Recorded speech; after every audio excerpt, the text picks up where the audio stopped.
Between the two of them. The inside of Coates. Parker gets too heavily involved. And that's Whitehead and Coates.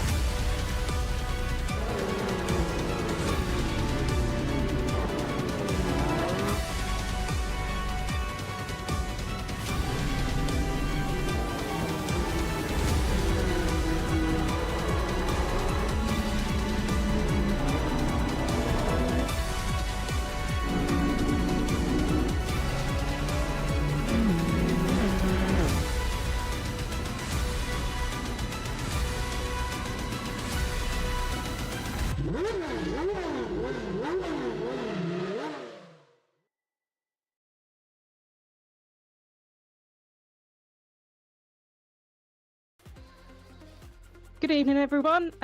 We're having a few technical difficulties at the moment, so I'm starting taking the lead whilst we wait for Richard to hopefully join us shortly. We're at Sebring this week, which should be an interesting round. I must admit, I am really looking forward. I want to say quite vaguely and quite blatantly, it is a flat track. However, it is a very bumpy track. So we will see how we go in the Beamers. And yeah, see, because I reckon we're going to get a few sort of a few steady cars going out of corners, which could really spice some things up tonight. So yeah, really looking forward to this one. Like I say, me and Richard in the car box when he hopefully joins me a little bit later on. So we are currently on the 4th round at Sebring. We've had Spa, Watkins Glen and Bahrain, and the rest of the season includes Imola, Road Atlanta, Silverstone and Road America. So alternating between our American tracks, and it will be European ones for the remainder of the season. Mix of tracks to hopefully bring some close racing. As we look at the championship table, we've got Jack Smith leading. I know I wasn't with you all last week. We had a question whether Jack Smith would finish on top, but yeah, he's dropped last round. And we've got Scott Bugner in second, Thomas Potter third, Jamie Page, Andy Carroll, Rich Hayden, Oliver Gibson, Lewis Stannard, who had a ace last race last week, Andy Dorman. Piercy finishes off our top 10.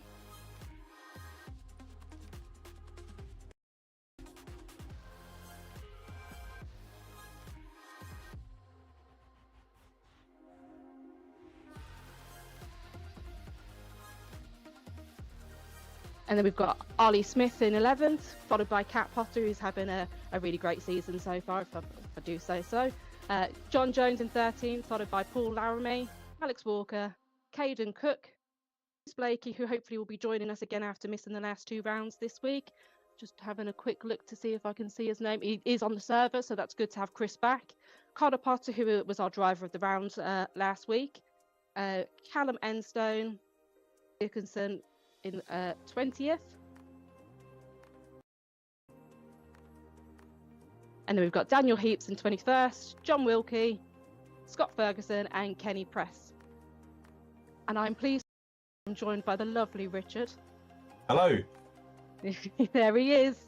Hello, how are you? Sorry, what a day. No what worries, a day I'm we've just had. doing your job. Well done, Becky. Yeah, welcome everybody. So, have you done this bit yet? No, this is it. I'll hand it over to you. Ah, goodness me. I don't know. Here we go. Yeah, so well done, Thomas Potter, on being the top scorer last week. And Jamie Page, P2. The mysterious Jamie Page. I don't know if we've got a microphone on him yet, but we'll see as the evening progresses. Andy Carroll, third. Connor Potter got driver of the round, and he bounded up to me at Brands Hatch in the paddock and said, made a point of saying about him himself getting a penalty in race 3. And I said, well, we might have to take driver of the round off you. I don't think we're going to. He did drive very well and got his best results, but he wound up with that accolade. And it was a good evening's driving from Connor last week. So well done, Connor, and more of the same. We are going to have to try and get somebody other than a Potter, because it's looking very pottery at the moment, the list of drivers of the round. So we will see how that is as we go on. Thank you, Becky, for looking after the intro. It's much appreciated. Apologies it was late on parade with updates and things going on the laptop. Should have done it this afternoon. But this is where we are. This is going to be an interesting one, I think. Interesting in inverted commas. Sebring International Raceway. And a couple of people at the weekend. I did see a few of our races at the weekend down at Brands, and a few people sort of messaged and said that, you know, we've had the reverse grid shenanigans going on. This one's a bit bumpy as well, so I think we're going to have some fun here in round 4. We'll see how it pans out. And the first glimpse we get of the track this evening, of course, is via our hot lap, which is coming up in just.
So race 1, not too far away from that this evening, and we are in a second American event of 4, and it brings us, funnily enough, to the halfway point of the season. I'm just trying to work out, I can't remember, I think it was Silverstone is the round that I have to miss in a few weeks' time. We're off doing scholarships and things like that midweek, so that's what's going to take us out of action for that.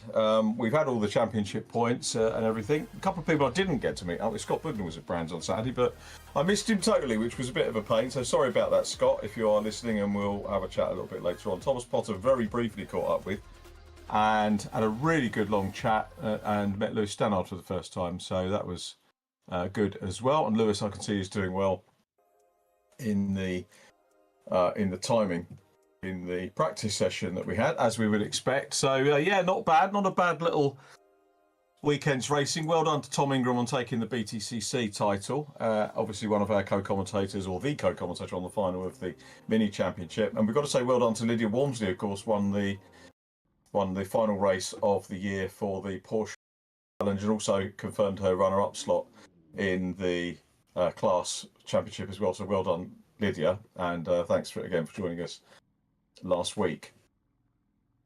So we've got a good grid by the look of it, all ready to go. Do I spy a Josh Martin on the grid as well? That looks pretty good. Hadn't caught up with that before, but wonderful if we have got Josh Martin back on the grid. Yeah, he's there in P18 according to that. So Josh, a veteran of the parish in days gone by, maybe coming back because we've got Jack Oliver involved. I don't know. Good to catch up with Jack at the weekend as well, and he's going to be back with us to do a few more VRRC commentaries in the next few weeks as well. So hopefully Becky will get the chance to work with Jack on those ones, which would be very cool. We've got 40 seconds to go before the first race. And any thoughts on this track before we kick off, Becky? Yeah, I briefly touched on it whilst we were waiting for yourself. I'm really looking forward to this, with it being, I say, a flat track in inverted commas, because it's very bumpy. There's a lot of different surfaces that join into one another, so it could be really interesting to see, obviously, how many maybe spins we might get. I don't want to jinx anything too much, but yeah, we'll see what happens with this bumpy surface. Jinxing is a key role of the commentator, and we'll see how that goes. And the lights go out. We are racing for the first time this evening at Sebring, and looking forward to seeing how this one pans out. You're absolutely right. Great description of the circuit as they head down into turn one, the left-hander. And it is Alex Walker that gets away from Ollie Smith. Jamie Page now, in fact, up in second position from Lee Pearcey. There were a few amendments to results last week as they go through into the left-hander at turn 3 and through the S's, and then we'll come out another left-hander, which is turn 5, and then under the first of two bridges on this section, big bend, the right-hander, big sweeping right-hand bend, which they're going through now. So it's Smith from Page, Pearcey, and Lewis Stannard in fourth, and then it is Cat Potter. Oh, Jack Smith just passed Catherine Potter as well, with Andy Dorman seventh from Andy Carroll. Rich Hayden has done well up into ninth, and Thomas Potter in P10. Thomas, of course, our double winner last week. So a good start. I'm surprised, actually, because it is a reverse grid start, Becky, but they all behave themselves rather well there. Just seems to be a few bumps here and there, but no major spins or anything. And again, like you say, jinxing is part of it. So you bet any second now we'll probably have absolute carnage about to happen. So apologies to all the drivers there. But yeah, very clean start, nice, and getting into the swing of things, which is always nice to see, as much as it's sometimes a bit exciting seeing the kind of the contact and stuff. It's great when you get the clean racing and maybe a few scrapes here and there. But yeah, especially when they keep it on track as well. It's great to see. Yeah, really, really good start. So we're very grateful for that. Whether there was a little bit of a riot act read in terms of the driver briefing beforehand, I don't know, because obviously I was late on parade. But that could well be the case. But yeah, handling it well. A little bit of a wide moment there for Andy Dorman. That could open the door for Thomas Potter to try and go through. We'll see whether Thomas can make progress, but it's still Ollie Smith out front from Jamie Page. Potter looking down the inside there, the blue and turquoise car. He's got his big car test debut coming up, which we're all looking forward to reading about. For sure, won't be able to make it up there and see him. You can see the wide spaces here. Andy Dorman goes drifting and in fact goes off. I think clouted the barrier, lost a hell of a lot of momentum there. Nice to see Chris Blakey back with us as well. Welcome back, Chris. 2 rounds away. Hope he's feeling better after his end of term real life shunt, which is not an easy thing to be able to come back from.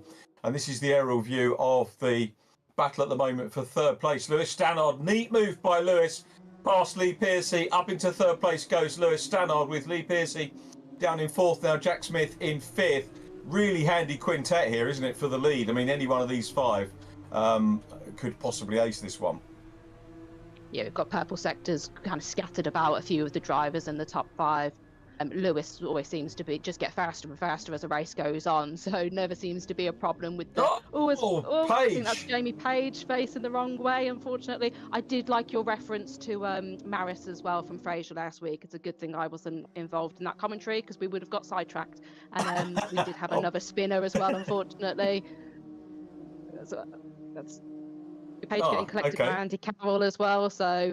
Fortunately, maybe a bit of a reset needed for Jamie Page, get back settled and continue on the way, as we've got a few cars off in the background there. Couldn't quite work out everybody involved there. I'm not really sure what's going on there, but yeah, not the greatest thing to see. The rest of them settling down and getting on with it, and bless you for watching last week. And I'm glad somebody got the reference about invisible sitcom characters. So basically everyone that I spoke to at the weekend said, well, yeah, we haven't got a clue what you're talking about because all of those were before we were born, pretty much. But I'm glad you've watched it. I'll just clarify, it was before I was born as well, just before exactly. But you've caught up. You've caught up on quality TV, Becky, which I applaud you for. Exactly. Thank you. So Ollie Smith from Lewis Stannard. Thomas Potter's got through in third place. He's going to be calling himself Moses before too long because it's all opened up for him. He was down in 10th on the first lap. Chris Blakey 4th, Rich Hayden 5th from Caden Cook. Caden was at Brands. Again, another driver I didn't get to talk to. I'm sorry, Caden, but hopefully be able to catch up if we do something VRRC in terms of get together over the winter. No Autosport show this year, so it won't be there. We're going to have to try and find something to do. Maybe in the Midlands, just meet up and there'll be some excuse somewhere. Maybe karting or something like that would be an idea. Ollie Smith, though, I think, doing a really good job at the moment. Yeah, he's doing great out the front. He's got the best lap time so far. Unfortunately, it looked like Jack Smith was involved in that little bit of skirmish earlier on as well, so he's dropped down. We have had a little bit of a reshuffle of our top 5. But yeah, Ollie Smith's driving great, but obviously probably very much aware that Lewis is not too far behind him. And like I say, as he goes on during races, he just seems to get faster and faster. So I don't think anybody's quite safe from him at the moment. And we've got Thomas as well that will keep pushing as well. Yeah, you're absolutely right. And Steve's spot on it with what you were saying and focusing now on this battle for the lead. It is a battle now because Lewis closes up under braking as they go into the S's and very nearly putting Ollie Smith under pressure. Both of these two, of course, you'll recall, are the Junior Saloon Car Championship. I was going to say graduates. I think Lewis is a graduate now, but Ollie's still there. Top rookie, if I remember correctly, in the Junior Saloon Championship. And I was looking through that. One of the mini drivers at the weekend, Charlie Hand, who had his first rookie win, he was actually second to Nick Tandy in one of the mini races, was saying to me, could you plug in your ITV commentary that I was championing this and that? And I think he felt a little bit undervalued, which was a shame. But I went away and looked at some of the drivers that have come through Junior Saloons. That's been a very tough championship over the last couple of seasons. But it's producing drivers like Ollie Smith and Lewis Stannard, who's making the move now as he comes down the straight. He draws level. That's moved on, surely, unless he drifts wide and leaves the door open. Stannard, lovely move there, into the lead. Great driving that we've seen from Lewis over the past few rounds. And is this going to be the event where he starts to get a little bit of the, I was going to say rub of the green. There isn't much green here, is there? The rub of the tarmac. And a little bit of luck, which he is well due at the moment. Ollie Smith's going to have a go back, closing in again, but that was a smart move, wasn't it, by Lewis? Yeah, lovely move there, but yeah, Ollie's still right behind him, not quite going to give this up. So, and we've got some of the turns, they're so open and so wide. There's so many different ways to go in there, so there's probably plenty of opportunities to attack on some of those ones. And you've got the hairpin as well, where you can go from maybe a bit of a late dive as well. So I definitely don't think this fight's quite over just yet. And especially if they're used to racing alongside each other anyway, they'll probably know a few of each other's tricks as well. They will. I should think they'll probably be happy with a 1-2 if they could get it, because Ollie Smith has he's had a podium already. He's had a third place so far, so we did get to talk to him in event 2 at Watkins Glen. But he'll be happy, I think, to carry on learning from the new leader, Stannard, as we watch Lee Pearcey now trying to close in on Jack Smith. Let's have a quick look down the order, and there's a couple of drivers I need to see who is where. Jamie Page, is he out of it? He's way down in 17th place at the moment. Paul Laramie down behind him. Connor Potter ahead of Jamie Page. Scott Ferguson 15th. Cat Potter 14th, Andy Dorman 13th as we go up the order. 12th is Alex Walker, 11th Andy Carroll, 10th Jack Smith, Josh Martin in 9th, and Caden Cook has a little moment. I think that was Caden Cook just having a little moment off the track, which is a pity. And it'd be nice to catch up with Josh Martin. Good to see Josh back, actually. We'll hope that he might get on the podium. If we reverse race 2, which we will, he could be up the front, so we might get a chance for a podium chat with him, which would be great to catch up with him as Jack Smith tries to clear Lee Pearcey. Lee becoming a regular on the podium in this championship. Remember, led by Jack Smith by 10 points from Scott Bugner at the moment. And we haven't got Scott, have we? That's the name I was looking for. Scott looks like he's having this one as an away round. Either that or he's got the ump with me for not finding him at the weekend. He's off sulking somewhere now. I'm sure he'll be back soon. Must be taking it as a drop round. I'm not actually too sure if drop rounds, do you have to set them and they're set and done, or can you pick one later on? So like for Jack Smith, for instance, he chose last week as his drop round. Is that set in stone now? You can drop one. You don't have to pick one. You can do all of them. I think the one that you have to do if you're vying for the championship, the one that has to count is the last round score has to count, so that we have everybody involved. Chris Blakey doing well. Chris Blakey's come right the way up. He's into 5th place with Rich Hayden in 4th. So it's Stannard, Smith and Potter, top 3, and then Rich Hayden, followed by this gaggle with Chris Blakey, who's on really good form on his return, which is fantastic to see. The black and gold showing very well here ahead of championship leader Jack Smith with Lee Pearcey. These 3 battlers, all all regular winners with VRRC. So we will see whether they will fight it out. Jack Smith will obviously be keen to get in front. Jack, as you'll probably remember, was injured last week, actually retired from the last race due to his injury that he got from karting, but there's no sign of that now because he pops down the inside and gets past Chris Blakey momentarily. Blakey gets the inside run on the exit of the corner and on the sweep here, but he could lose out on the next corner. That's the beauty of the twists and turns of Sebring, and I think having sorted it out in his head, well, I was going to say it was going to be Jack Smith that is going to take it, but they've still got more twists and turns to deal with, and Chris Blakey gets across back in front, and this is bringing Lee Pearcey. Lovely freeway battle, Becky. Yeah, this could get really interesting. It's always one of those you kind of think, well, do you hold back? So like for Lee, does he hold back a bit and let these two fight a bit more and see if he can pick up the pieces afterwards and make it a bit easier for himself? Or knowing him, he'll probably just want to get stuck in, so he'll wait for the right time. But yeah, let them two kind of distract each other and think, right, I can get 2 for the price of 1 here. So as Jack pulls to the inside for another move, I wonder if Chris just has a bit more momentum to get out the corner ahead of Jack once again. So not letting that place go. So yeah, it's going to just keep battling back and forth probably for the next 8 minutes. Yeah, it'd be great if they do. It's good for us. What a super view we had of that as well. So nice direction again from Steve, picking the view. And Jack Smith just trying to get up the inside. Lee Pearcey dropping back a little bit at the moment and watching it. Now, he'll be able to have a go at Chris Blakey here because Jack Smith's finally got the move done. Looking a little bit perhaps more fit than he did last week. And yeah, up into 5th place. Lewis Stannard second and a half ahead of Ollie Smith out front. Thomas Potter in 3rd place. Not seeing a lot of those, but no new podium drivers at the moment. So the reverse grid format working well, but we're not seeing anybody new on the podium yet. Hopefully we'll a little bit later on, maybe when we get to race 3 where we've got the reverse grid based on the points scored in races 1 and 2. Might flick things down, but anyway, this one's sorted for the moment. There's a sort of a battle developing behind with Andy Carroll and Caden Cook. Alex Walker not that far behind as well, rounding out our top 10 at the moment. And Lee Pearcey has got on the back of Chris Blakey and looking to have a go. Ahead of this is Josh Martin. Again, it'd be useful to have a look and see what Josh is up to as we watch Caden Cook chasing Andy Carroll, and then Alex Walker in behind us. They like their orange, don't they, on various points of the car, these drivers? Yeah, I wonder if it's a bit of nice and bright. You're definitely going to spot it, but when there's a sea of them, it's a little bit challenging some of the times to know who's who. I wonder if again we've also got maybe a few McLaren fans in there thinking, yeah, we'll go for a bit of papaya orange to give them a bit of a boost. A bit of good energy maybe, but Thomas Potter's closing in. And Ollie Smith now he set the fastest last lap, so he's pushed on, wanting to get further up on the podium.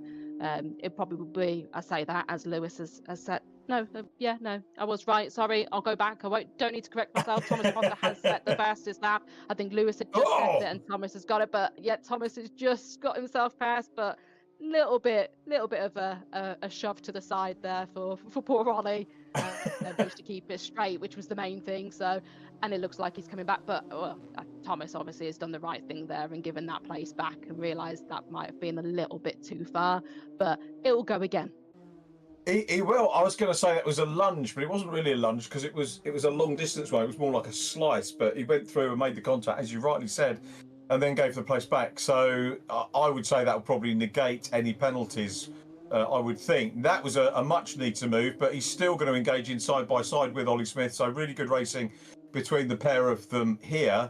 I'm at the moment effectively banning Becky Thomas from driver of the round, even if he gets 3 podiums, because we can't have another Potter. Yeah, although he hasn't actually had driver of the round yet. We've had the other Potters.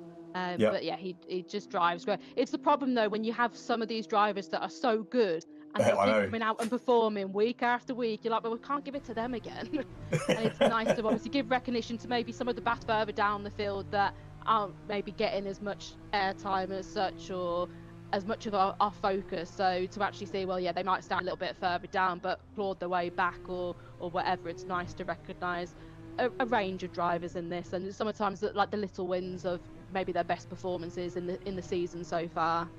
So yeah, it's always a difficult decision though to make, and you always feel a bit harsh when it's such a close call between 2 drivers as well, to think, oh well, yeah, they deserve it, but they deserve it too, and kind of weighing it up. I know we always have a back and forth messages to be like, oh, is it this person, is it that person, and it's never nice to feel like you're leaving someone out. But everybody would get driver of the round if we could.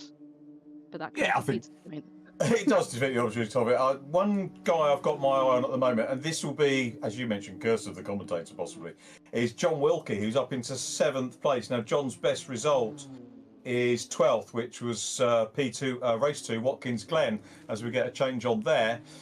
So John Wilkie really putting in a good performance. He's doing really what Connor Potter did last week. In fact, he's doing better than Connor, because Connor was, I think, 12th in his best result in race. Was it race 2, Connor Potter? Let's refresh my memory, take my eyes off the screen. It was 11th actually after judicials in race 1. So John's actually doing better than Connor did in the early races last time out. So really good performance from him. And he's ahead of Lee Pearcey now. So I'm guessing Lee has had a moment as we watch Caden Cook and Alex Walker still very much at it. The orange and black, you're absolutely right. Of course, in this day and age, it is very much McLaren-esque. I was kind of thinking with my old head on being reminding me of touring cars and Halford's days as well, but very much McLaren, which is, you're absolutely right. And they are, if you're a McLaren fan, it's kind of glory days, isn't it? Glory boys. But I think a lot of people have supported them as they've climbed back up onto the top step of the podium. So I know quite a few people around the touring car paddock that have been supporting McLaren. And I think possibly because Lando Norris is with them, and obviously Piastri, and they've come up through the touring car program years ago, and people connected with them then and then like to follow them, and that's grand. A little mistake there from Caden Cook, runs one, loses a lot of momentum, ultimately loses the place as well. Yeah, Alex Walker will be pretty happy with that. He's made a little mistake, so he can get past and not have to worry about that battle too much now, and clear off up the road to potentially attack. I think it's Andy Carroll ahead of them. So he's a little bit way off. So probably not going to catch up with him. But again, all it takes is a little bit of a mistake here from a driver ahead, and you claw back a bit of space. But we've got Alex Walker, Caden Cook, and Andy Dorman's not behind now as well. So this could be another little battle till the end. Now, was my timing screen lying? But because I've just refreshed it, and I can see that John Wilkie's actually not in 7th place anymore, and neither in the top 10 is Josh Martin. So whether I was looking at an erroneous timing screen or not remains to be seen. But this battle carries on with Alex Walker and Caden Cook. Will go through. Stannard and Potter still 1 and 2, and 2nd place just going out of shot. Here is Ollie Smith, looking for his second podium of the series. John Wilkie's just had a crash with the environment, so maybe dropping down a little bit, but we'll check whether he did have a good run inside the top 10, because that will count. As Becky said, we do try and look everywhere for driver of the round. We've got 154 to go, so we're either on to the last lap or about to start it. I've absolutely lost as to where they are on track, the race leaders at the moment, but Lewis Stannard is out front, and that lead now, as you can see from the timing tower, 6.99 seconds clear, so it's a commanding lead from Lewis Stannard at the moment, and he has got in front, he's pulled away, he's got Thomas Potter behind him, with Ollie Smith still in third. Rich Hayden's had a quiet race in terms of coverage, but he's still running in fourth position, 1:21 on the clock. As our race, look at that clear space behind and in front of our race leader at the moment. So this is a mega job from Lewis Stannard, and this is the form that we know that he can deliver. We've seen it many times in the Mini Championship. He's already had one win with us in the BMW Championship, and it looks like he's going to double up here, Becky. Yeah, and it's a nice clean race as well. So hopefully no penalties coming Lewis's way. That I know he's suffered unfortunately before in previous rounds. So yeah, nice clean race by him. And you'll get sick of hearing me say it, but lap after lap, he just sets fastest lap, and it doesn't to be a problem with his tyre wear or anything. He just keeps putting the times in and just building more of a gap from people and sitting quite comfortably out in front, which is great to see. And I know he did obviously extremely well in the mini challenge as well, by winning that, and he obviously skipped around. I'm assuming there was drop rounds in that as well, so he would have taken that one, but still nonetheless skipping around to then get back into it and get into the flow whilst people have maybe had a bit of a head start on you. But we'll switch back to Lee Pearcey, who looks going to have a go on Chris Blakey. Yeah, he's looking a bit racy here, isn't he? He's teeing up the inside. Chris has seen him, I think, leaving space there. Good clean racing between the pair. A little bit of curb riding there on the exit for Chris, but he manages to hang on to it. Lee Pearcey all over the back of him. This is what we want to see. Good, decent, clean racing between the pair, with Alex Walker trying to give chase well behind. That's not going to change unless these two throw each other off. I don't think they will. But it's really close battle, this one, for sixth place. Jack Smith in a quiet fifth position ahead of them, and Lee Pearcey will fancy having a last lap run to try and get up into that sixth place. Thomas Potter still in second, Lewis Stannard on his way to the win, and Ollie Smith on his way to another podium. As looking down the inside again is Lee Pearcey. You can see that they are sort of giving each other room, and Lee not being too lungy at all. I don't know if that's a word, Becky, but it is now. It can be our word of the day. You can coin that one. It's like pointsy, isn't it? So we'll take that one. Yeah, I like that one with Tom Ingram. Yeah, I'm so chuffed that he got that win. Nothing against Ash Sutton, but it's lovely that we get a different double winner, which is good. And obviously wish Jake Hill all the best with his retirement. But we're back with our leader counting down towards the checkered flag is Lewis Stannard, who came through the field, goes under the first of the two bridges. There's the second one that leads onto the main straight, and within sight is the virtual checkered flag for a second win of the campaign for Lewis Stannard. Well done, Lewis. Super win from him. We've got a long wait for Thomas Potter, who comes through 4.6 seconds behind. Thomas on the penultimate lap had a purple sector 3, so was running well in the later stages. Ollie Smith will take fourth place from Rich Hayden, who goes across the line ahead of Jack Smith. Then it's Lee Pearcey from Chris Blakey. So Lee did get the better of that battle with Chris Blakey. Andy Carroll in 8th from Andy Dorman and Alex Walker. Kat Potter coming through in 11th, so working her way back up the order throughout the race as well. Caden Cook 12th. So good stuff from Caden, edging towards another top 10, but not quite there. 13th was Josh Martin from Connor Potter. Then John Wilkie 15th ultimately from Jamie Page in 16th, and Paul Laramie completing our runners. And we'll have some podium chats for you in just a couple of moments.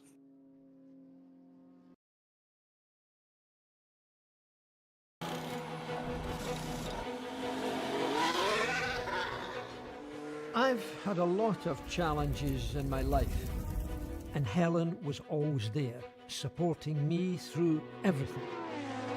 Today, we're facing a new challenge. Helen has been diagnosed with a terrible disease. Dementia is nothing less than a worldwide epidemic. Formula One moves fast.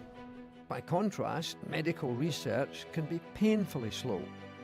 We want to bring some of our Formula One technology into the laboratories. Our charity, Race Against Dementia, will help to accelerate the pace of dementia research. Let's beat dementia together.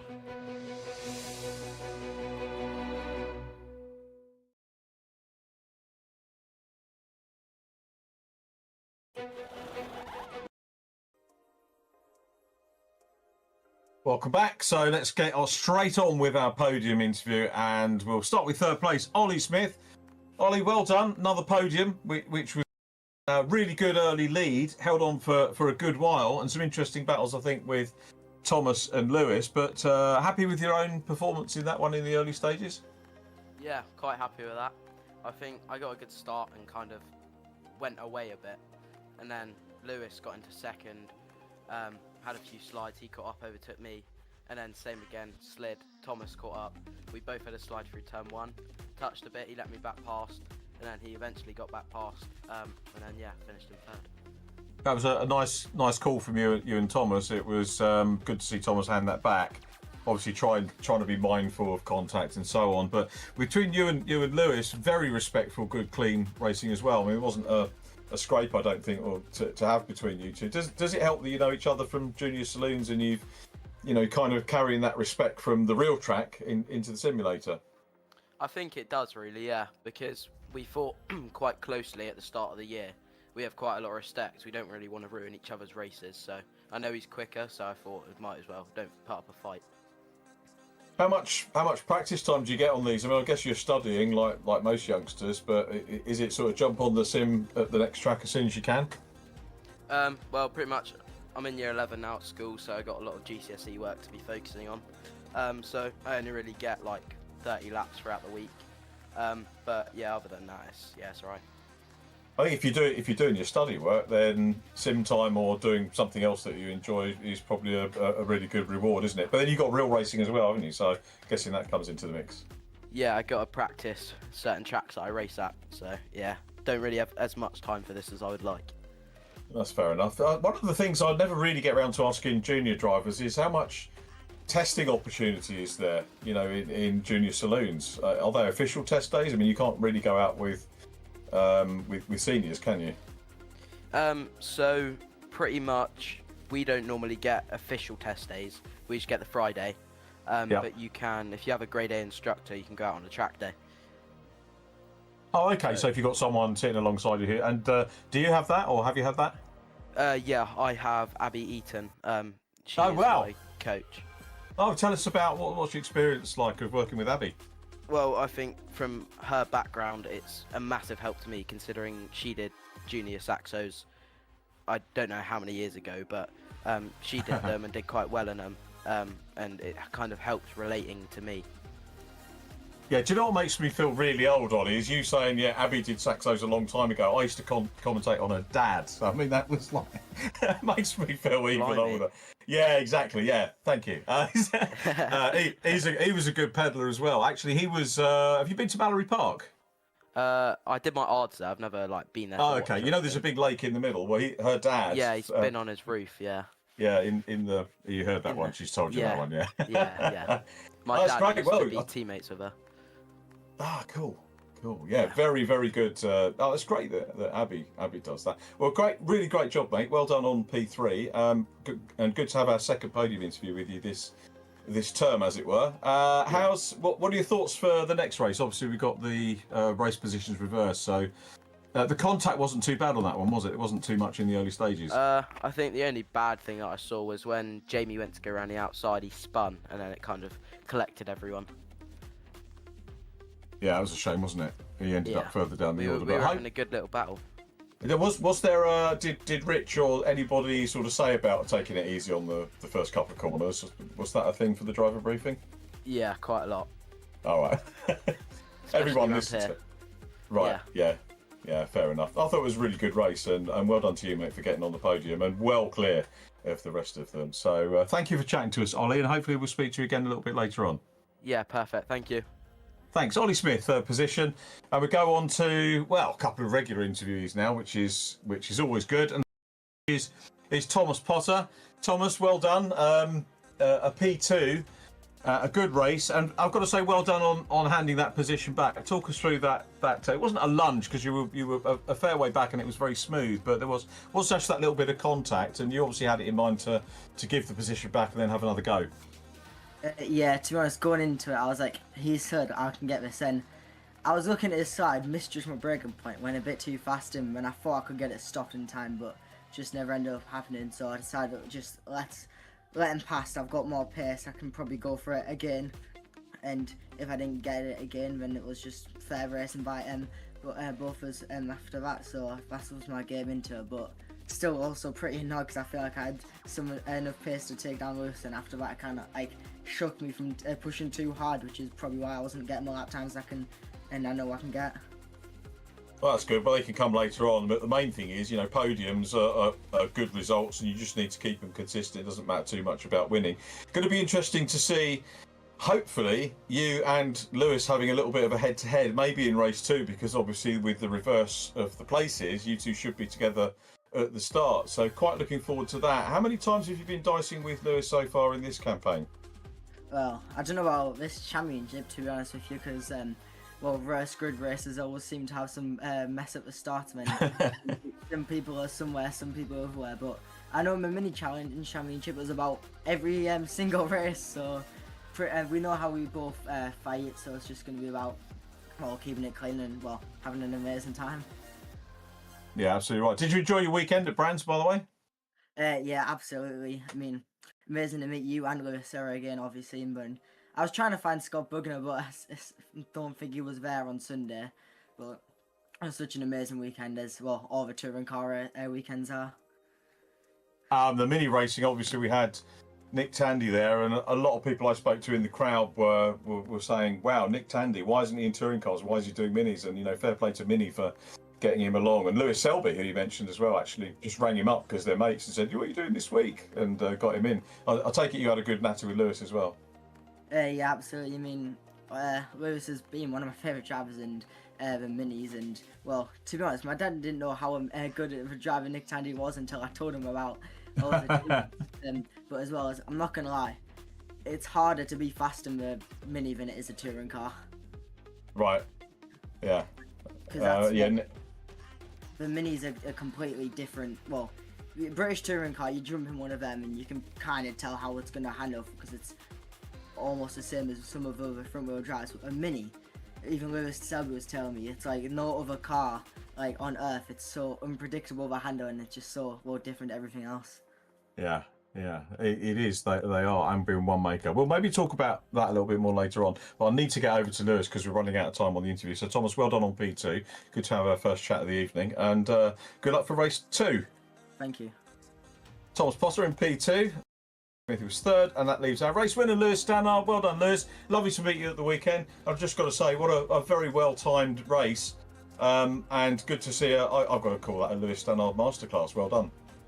Thank you, mate. Yeah, it was a pretty decent race, that. Just got a decent start, sitting in around 4th, 5th, and then from that I was just like, oh no, I'm faster than these people in front of me. This is a long race, just pick them off one by one. There's no need to make massive risks when I'm so far back in the championship because of other incidents. So yeah, just really focusing on points to get back in the championship fight.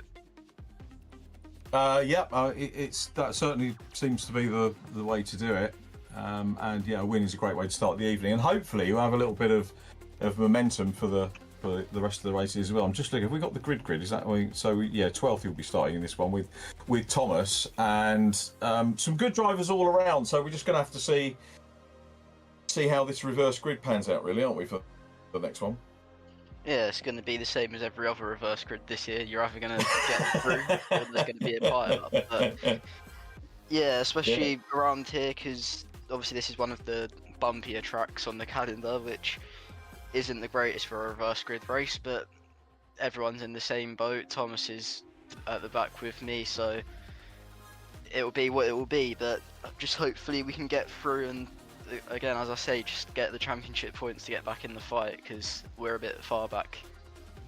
Yeah, we'll just keep doing what you're doing, and I'm sure it will come to you. I mean, mini-wise, obviously you didn't do the first round, so you were sort of on the back foot in that one. But we haven't got too long to go for the next race. So, Lewis, hopefully get another podium where we can continue the chat. That's probably the best thing to do. I'll say well done, and hopefully we'll catch up again a bit later on. Yeah, hopefully. Right, see ya. Thanks, Lewis. Cheers for now. And so that was Lewis Stannard, our winner. Well done, Lewis. Well done, Thomas Potter, second, and also to Ollie Smith, third. And we're trying to allow, time for these guys to go and get ready for their race, which will have Catherine Potter and Caden Cook on the front of the group, with Andy Dorman and Alex Walker next up. Now, remember, we spent a lot of time following Alex Walker and Andy Carroll in race number 1, so they are very near the front. But also, likes of Catherine Potter and Caden Cook, Becky, are going to be very much keen to get out front and hang on, as they have been doing recently quite considerably. Yeah, they'll be practicing, well, not even practicing, putting into practice their defending skills, which we know has been coming on leaps and bounds for the pair of them, but especially Catherine. She's been doing great when she gets the chance to start a bit further up and defending really well against the other drivers. So I think, again, the first time it happened, everybody was a bit like, well, yeah, she really held her own really well. So I'm looking forward to seeing what she can make of this pole position in the reverse grid for our second race. There we go. Lighting sequence is very nearly complete, and we're ready for race number 2, partially reversed grid. And it is Paul Laramie who managed to nip out. Caden Cook gets the drop on Catherine Potter, Andy Dorman in third. So a staller towards the back, but some good avoiding action. Here they come into turn 1. It's actually a very nice wide run into turn 1. Now, I might be speaking too soon, but then it really narrows up, as you can see, once they get off the runway and onto the racing tarmac. But this is maybe where we might get, we've got one car disappearing off. Can't spot who that is, but it's possibly Rich Hayden or Lee Piercy. But it's Caden Cook out front from Andy Dorman. Catherine Potter down to 5th. Lewis Stannard already up into 4th place. So the seas have parted for Lewis Stannard. I did say to him, when you have bad luck, the good luck will balance out. It always does in racing. You've just got to hang on for it. Helping a good luck and some skill, of course, from Lewis Stannard getting up into 4th head of Cat Potter. But again, actually, for a reverse grid, I mean, second reverse grid start of the evening, couple of errant cars, but nothing too major. Yeah, still fairly calm, as we've got three going into that corner there. All coming back out of it, which is always good to see. And I don't know if Lewis lost. Oh no, he held his position there. I didn't know if he gained it and then lost it, or lost one. It's always trying to keep up with everything. As Jack Smith looks like he's trying to close in as well, and try to get on the podium after missing out on a couple of the past races. So he'll be trying to make amends in that. We're missing Oliver Gibson as well. That I worked out at some point, so shame to say he's skipping this one, but I'm sure he will be back ready to fight again at hopefully the next round. Yeah, I hope so. Ollie was missing last week as well, so maybe not had the decent enough start to warrant plugging all of the rounds. It might be one holiday. We'll hear. Jamie Page in the background again there with Connor Potter, I think. Yeah, let's look for the bright pink car. Thomas Potter in 9th place. We're focusing on Jack Smith at the moment down the inside. And what is going to be fascinating here, Becky, if we get it, is Jack Smith, when he's on form, maybe racing with Lewis Stannard. So that's going to be it. Now, Stannard has dropped down. Was he heading to the pits, Lewis? Yeah, wondering if he had issues, didn't he, in a couple of rounds ago. That's a pity. There was me just looking forward to the Jack Smith Lewis Stannard battle, and it's denied us. There's a little bit of a curbing there for Chris Blakey, who drops down to 4th, and it's still Caden Cook out front from Jack Smith now in P2 and Andy Dorman in 3rd. So I've well and truly commentators cursed Lewis Stannard, which I apologise for, Lewis, but I hope he gets sorted out. I think he was heading into the pit, so whether there was I think he had a medical issue, didn't he? Because Lewis, one of our diabetic racers, was telling me a little bit about that at the weekend, so I hope all is okay. That's the main concern as Caden Cook continues to lead this one. Josh Martin is now up to 8, so Josh coming through, but it's Cook, Smith and Dorman 1, 2, 3 at the moment, and Caden Cook doing a good job of holding on at the front.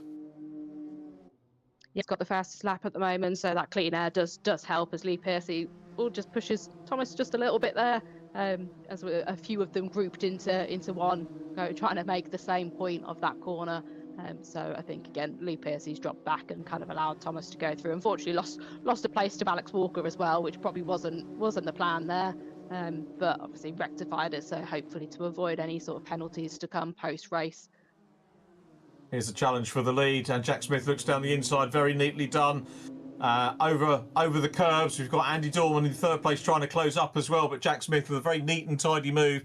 And as I say, we've been robbed really of him having to go past or battle with Lewis Stannard, but maybe that will come in race 3. I really do hope we do get the pair of them on track and racing, as Caden Cook now sees the inside line occupied by Andy Dorman, who's got his nose in front as they go across the lines down into turn 1, and Andy Dorman I think has got the position, bumps, and you can see just how bumpy this track is as he bumps his way around there, sorry, to the final turns now, and across the line. Trying to see if we can pick out who it was that was off. Trying to see where Rich Hayden is in the mix as well. Potter and Andy Carroll come together just coming out of that last corner, and unfortunately I think Andy ended up spinning. Catherine's managed to keep it forward, but yeah, unfortunately Andy's had a bit of a spin there, so another recovery drive for him. Yeah, Rich was right at the bottom when we started, so wonder if it was him that went off at the beginning with Lee Piercy being up in 6th. I'd imagine that was the case.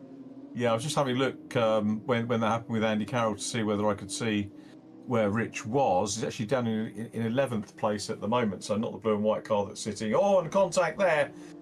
Alex Walker on the back of Ollie Smith, who will drop out of the top 10. That will be a judicial, I think, for sure. Again, inadvertent, but these things do happen as Alex Walker gets it all sideways, and Rich Hayden's going to go up the inside. So quick recap on the positions. Jack Smith from Dorman, Cook in 3rd still, Catherine Potter in 4th. So good to have new names up there. Josh Martin is in 5th position. So Josh having a good run, and we're looking at Thomas Potter at the moment with Andy Carroll right behind him, Rich Hayden in the blue, red and white car immediately ahead, and Potter coming under pressure from Andy Carroll with Alex Walker in behind. Then it's John Wilkie who's made up some good positions again. John Wilkie in 12th place, and then it is Jamie Page just behind them. And have I just mullered John Wilkie as well? No, he's still showing in 13th place at the moment. So here comes the Thomas Potter battle. Thomas not quite looking as sharp in this one as he did in race number 1. Maybe with a bit of damage from earlier on as Jack Smith continues to lead from Andy Dorman, and Caden Cook trying to get his nose in front. Leslie's Lee Piercy, I beg your pardon, trying to get round and make up a position. We've got Chris Blakey in behind. So Jack Smith's still up, not even at the halfway stage of this one yet. And there's been enough goings on to fill some column inches if this was being covered in the regular weeklies. But we go back to Jamie Page looking to try and get on terms here with Alex Walker. Sets this one up nice and early, got the inside line. And we'll go through past Alex Walker. So well read, I think, there by both drivers. Let's see whether Alex Walker is going to get passed by Andy Carroll as well. Carroll with the blue fronted car on the inside. We'll just, a little bit of a tap between the two of them. And that just runs into Alex Walker, dishevels him a little bit, loses momentum. And the top 10 place now is that of Andy Carroll. As we go back to the scrap here with Lee Piercy, ahead of Josh Martin. And I hesitate because I was looking for Josh Martin, but I was looking for green and white, which is his normal livery, as opposed to the red, black and white that we're seeing here. It's just trying to keep you on your toes.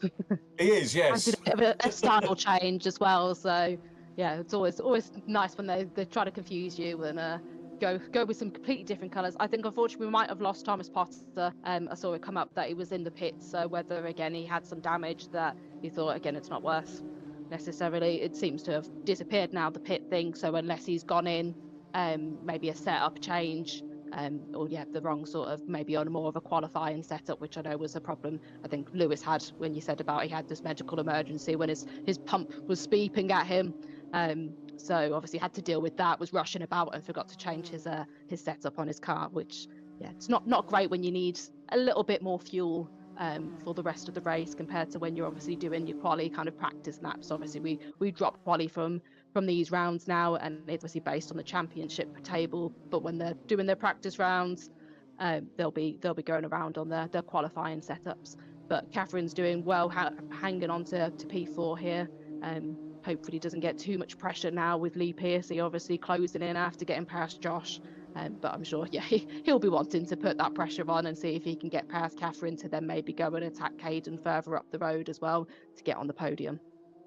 Yeah, he will. Isn't it great that we're talking about Catherine Potter vying for podium positions now, not that far behind the the podium drivers, which is good. So it's Smith Dorman, Caden Cook, and then Cat Potter, followed by Lee Pearcey and Josh Martin. So yeah, actually within arm's reach here of a maiden podium. So yeah, really great stuff as we ride on board with Josh Martin. Normally in the green and white, is it Dean Martin Contractors we saw at the livery? You probably won't know that, Becky. I'm not sure if Josh did any of the touring car rounds. We've not seen him for a while, but it's brilliant to have him back. And multiple race winner when I've been doing stuff. And he actually, my association with him goes back to the original Mini E-Series, which was during COVID, the first time we did this with Anthony Williams, the Accelerate boss, on co-commentary for much of those. And so, yeah, really good to see Josh back. And it seems to be a theme with VRRC. Some drivers, go away, take a break, and they always seem to come back, which is great. And look at this, four-way battle potentially, but certainly four cars very, very close indeed, headed by Caden Cook from the Seapot coming under pressure from Lee Pearcey, and then Josh Martin. Either way, if Lee Pearcey manages to get past, which he's looking threatening, running a little bit wide there, looking to try and carry a bit more speed on the exit, but he's got to be mindful of Josh Martin immediately behind him as well. I need to scroll my screen up. 9 minutes to go, 9.5 minutes to go. And a great four-way scrap going on here between these drivers. Andy Dorman in second goes out of shot. Jack Smith is 5 seconds to the good now. So it looks like Jack fully recovered from his injuries last week. And we ride along with Catherine Potter at the moment, P4. Caden Cook trying to close in. Caden's got to be...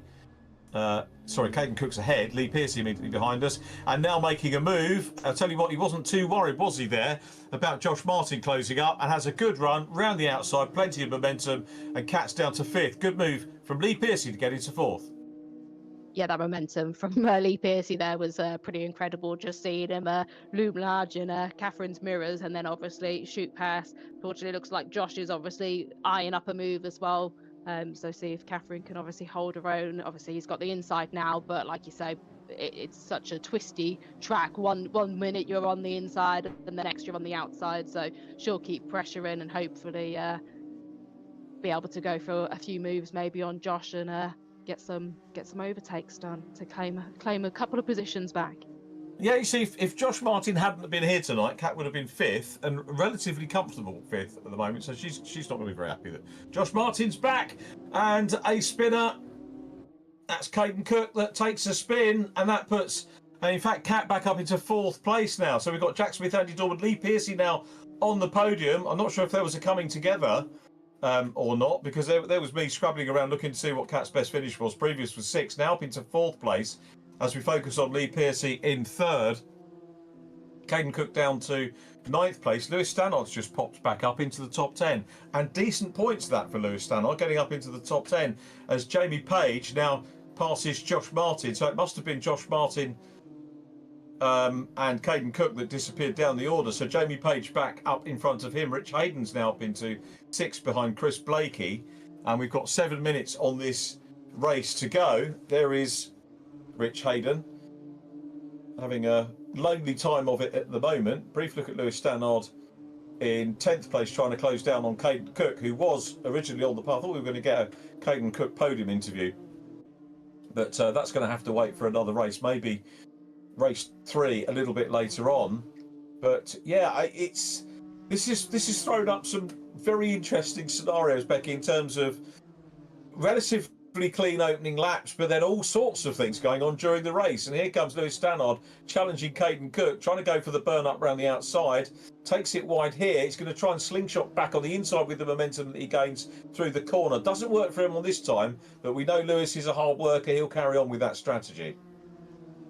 Yeah, I think with how bumpy the track is, you'll know the sort of standard race line to take, and kind of understand the bumps on that bit. But as soon as you're trying to go for a move and maybe there's a bump you weren't quite expecting, it's then quite easy to put your foot down, wanting to get going, and cause yourself to spin. Obviously, with being in the real beamers, it's going to cause a lot of upset. They get a bit unsteady quite easily from things like that. So I wonder if that's part to play, or again the fact that you've been pushing, we're coming towards the end of the race. So yeah, tyres are inevitably going to start to wear a bit. So you can't quite go for the moves and maybe the throttle application you were doing at the beginning. So just taking into account things like that. I wonder if Caden had a bit of a spin and Josh might have been avoiding that and unfortunately caused himself to spin, because I believe Catherine was a buffer. So she's obviously managed to avoid it. I don't think they were side by side racing at that point. So it wouldn't surprise me if I had to take avoiding action and unfortunately cause yourself to have a bit of a spin. But yeah, great to see Lewis recovering so well after obviously taking a bit of a trip to the pits for whatever reason. We might get a message from him to let us know what happens there. It's always good to know what's happening with people, if there's any technical issues or anything else to play. As to why they might have dropped down, as that's Catherine taking a nice wide line into there to hopefully defend from Chris and get a bit more momentum, as Chris goes quite wide on the exit there, so that will slow him down ever so slightly.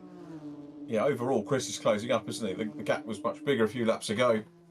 Catherine will probably have an eye on the mirror, but either way, 4th position, really good result from Cat Potter. I think you're right about Josh being collected on that one. Josh Martin with that incident with Caden Cook maybe just got collected and that dropped him down the order. But still Smith clear, 8 seconds clear now. Jack Smith shouldn't really sound surprised, because that's a Jack Smith kind of gap, isn't it? 8 seconds from Andy Dorman in P2. Lee Pearcey is in 3rd. When did we last talk to Andy on the podium? Yeah, it was only last week, so okay, it's not been that long. I think it felt like a lot longer, but he was on the podium as well the week before, wasn't it, at Watkins Glen, Andy Dorman? So he's having a good run. A little bit of Kirby there for Cat Potter. Chris Blakey closing in, so I think we're about to see the Potter and Blakey battle get a little bit more real. Rich Hayden back in 6th place with Josh Martin 7th from Lewis Stannard. Good recovery. Lewis was saying, I was talking about one of his recoveries the other week, and it was actually a second recovery because he'd recovered once and then dropped back again. But I think this is just the one recovery, but he's done a super job getting up into 8th and chasing Josh Martin, who himself is recovering, as is 9th place Caden Cook. Andy Carroll in 10th, probably recovering as well.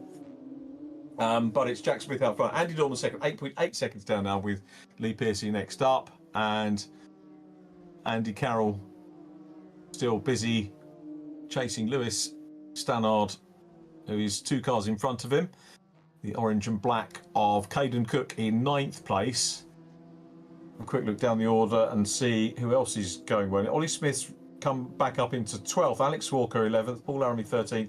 Then Jamie Page, Scott Ferguson 15th from John Wilkie, Thomas Potter, and Connor Potter down the back as well. And Chris Blakey getting close here. He's going to have his first go at the inside line there on Catherine Potter. Doesn't come off, but he's definitely looking the quicker, and he's got to get his skates on because Rich Hayden's not too far behind. Yeah, with them kind of being concerned with each other and what they're doing, Rich has been closing in slowly but surely. So he's now on to watch as well for the 2 ahead. Make sure they don't squabble too much for position to allow Rich to close up on them. But he's right there now. So we'll probably have a 3-way battle now for 4 ways. It looks like we might. Yeah. So they're running down into turn 1, and it is on the inside. Chris Blakey finally gets the job done. Catherine Potter pulls over to try and block the racing line from Rich Hayden. So Cat Potter still in 5th. And now Rich Hayden goes for a very late move, but a clean move down the inside. Cat Potter saw him, read that well. She was very well aware that Rich Hayden was coming through. And it's Rich now up into 5th place. Kat Potter still in 6th. And Kat, I think, again, on to equal her best. She's making a very consistent top 6 runner now, we have to say, is Kat Potter. So really good stuff from her. And it's not to say that she won't get 5th by hassling Rich Hayden immediately in front. So Smith and Dorman, now the gap is 9.8 seconds, 1 minute 31 on the clock. So closing stages of our second of 3 races. It's all been good so far.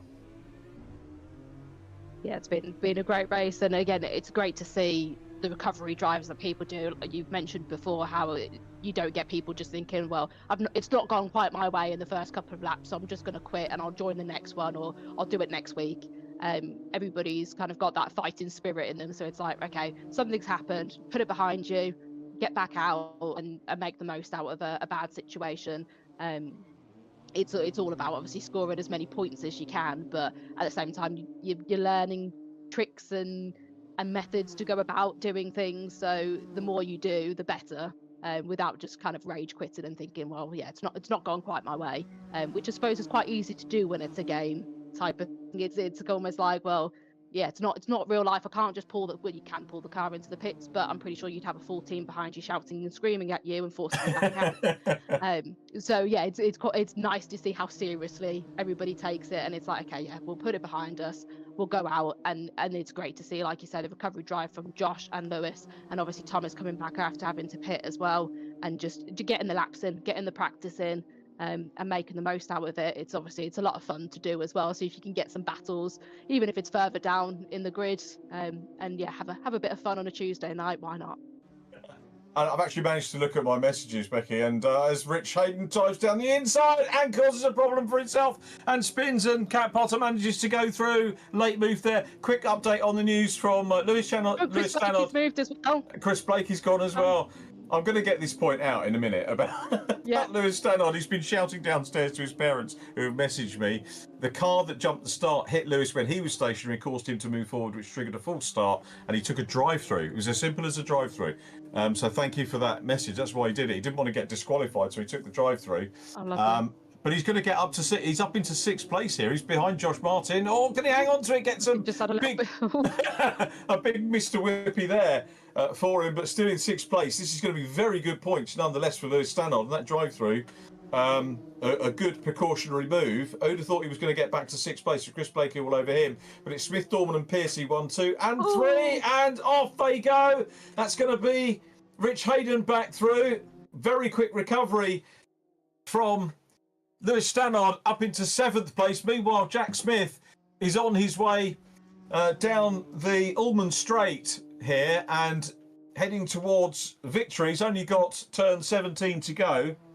Sunset Bend, they call it. So he's literally driving into the sunset at the moment, into the last couple of bends. The double apex turn 17, under the first of the bridges, under the second one, which leads him onto the main straight down towards the left-hander at turn 1, but he won't need to do that because he's taken the checkered flag, and Jack Smith is back on the top step of the podium for the first time since Spa. Well done, Jack. Andy Dorman is going to take P2, and that is going to be Andy's best result of the campaign. 3rd position goes to Lee Piercy.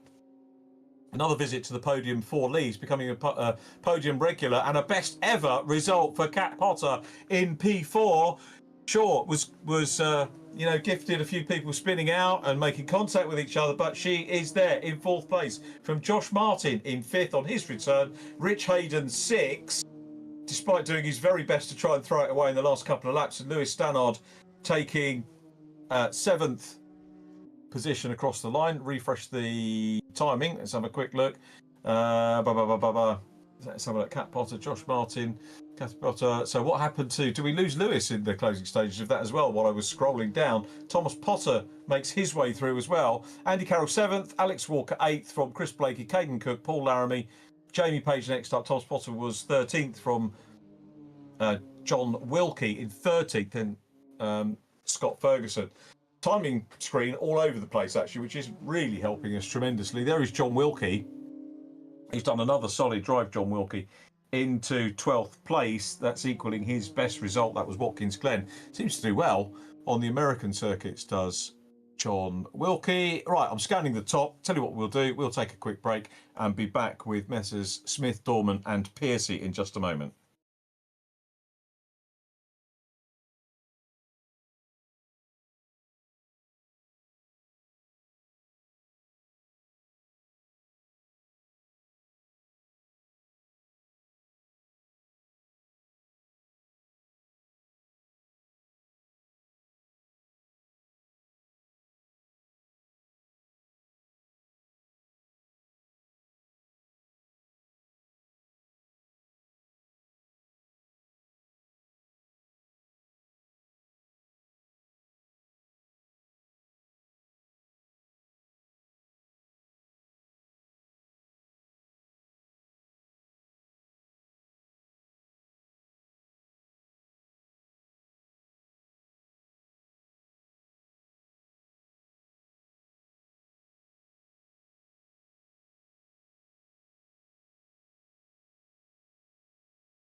So let's crack on with our interview. Sorry, our ad breaks are having a break, and they're entitled to, really, aren't they? You know, breaks for breaks. That's a fair thing, I think, in this day and age.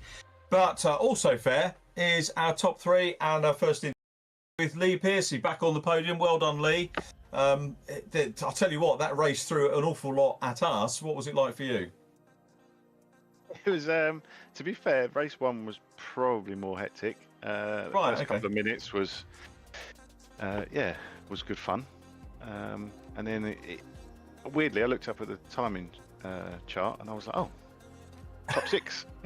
I'm not quite sure how I've ended up here. I couldn't even keep track of where I was. And yeah, then just picked away and Catherine was going well, and I think Caden spun in front of me, which put me up into third. So actually I didn't, because this track is so hard to overtake. It's so bumpy, so narrow.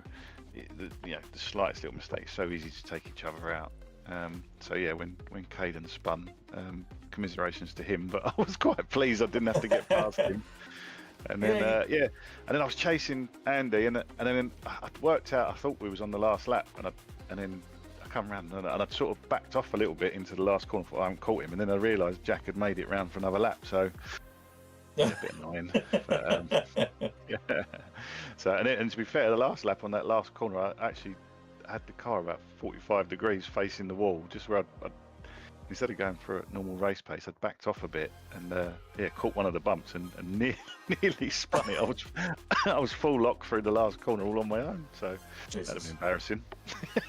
Well, no, but it's another good podium. And as I've said in the commentary, you've been a regular on the podium, which is good. I'm going to ask you a question because I don't have a sim and I don't get to drive this track, and I've never commentated on this circuit before. But how many bumps are there on the proper racing line? I mean, I'll take it that is a thing here, that you take the proper racing line and it's bumpy.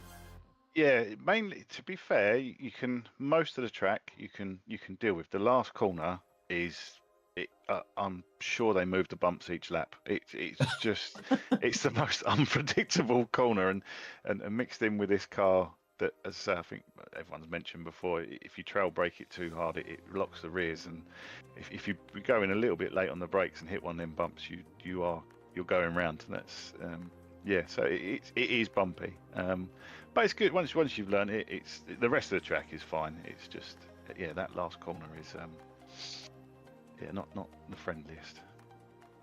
And then I think next week, is it Imola next week? So I'm guessing Imola by comparison is super smooth. Yeah, a bit like a bowls pitch compared to this. So we're going bowling next week.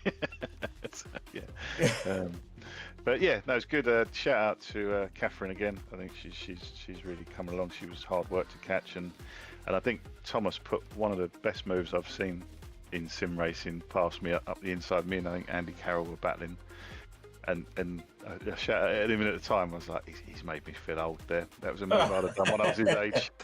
And yeah, fair play. He put up the inside and got it stopped, and yeah, even I just sat and admired that one. It was like the youth for showing us. But he did get beaten by his sister, though. To be fair, so in the end, he did. Yeah. I keep saying Thomas's dad's got to buy 2 race cars now. So Absolutely.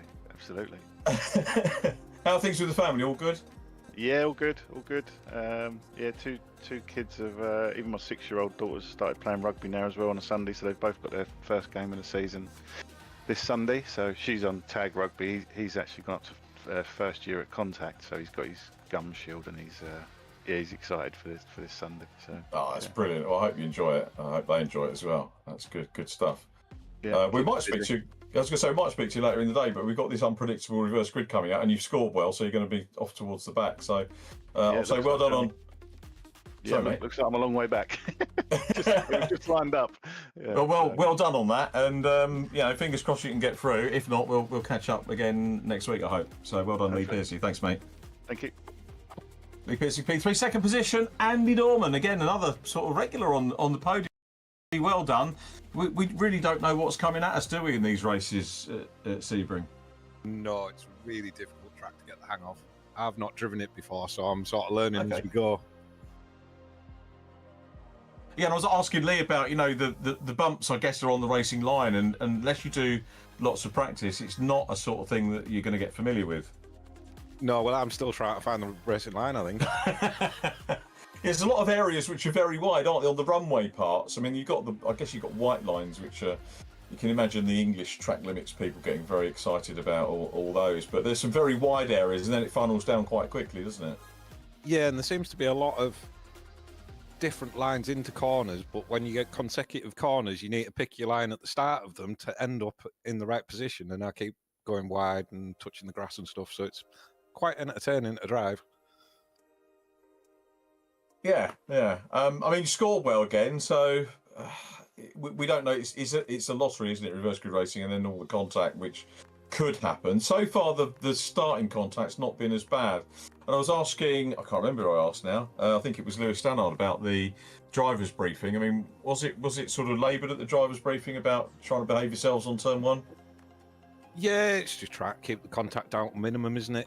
It just spoils everyone's night when you end up on the grass and turned round on lap 1.